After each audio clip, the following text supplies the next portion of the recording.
Good morning. Welcome to Bay Sunday. I'm Barbara Rogers. This morning we're on location with a very special guest, Ms. Attallah, the daughter of Malcolm X. What was it like growing up as the daughter of Malcolm X, with everything that went with that, in terms of what people thought about him, both the good and the bad? I was fine being the daughter of Daddy. I didn't respond to being the daughter of Malcolm X as perceived by someone else. I didn't know how to do that. So being the daughter of Daddy was easy. You know, my father was my friend, and quite paternal, but also a buddy.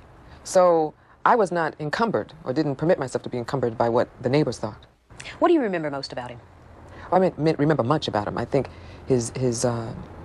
one of the things that is consistent was his concern and his energy, vulnerability, gentleness, his humor, and yet firm.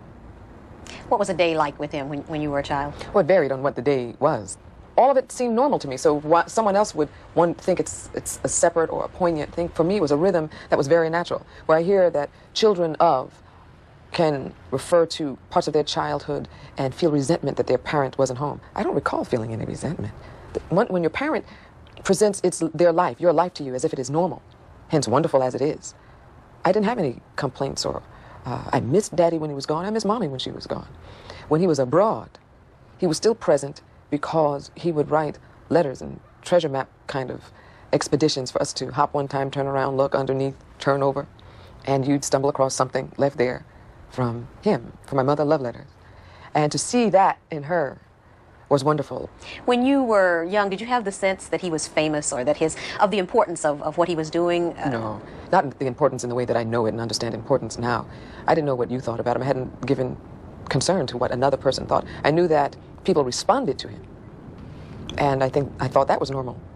Also, what I didn't appreciate is when the attention disrupted the household, such as a Sunday afternoon when all the brothers from the temple came over. Suddenly children should be seen and not heard. That's different, because my household wasn't like that. I speak to people who grew up in that organization, children who grew up in that organization, and they were rigid households.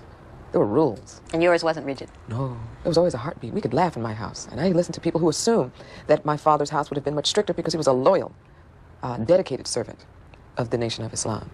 No. We laughed a lot on the floor.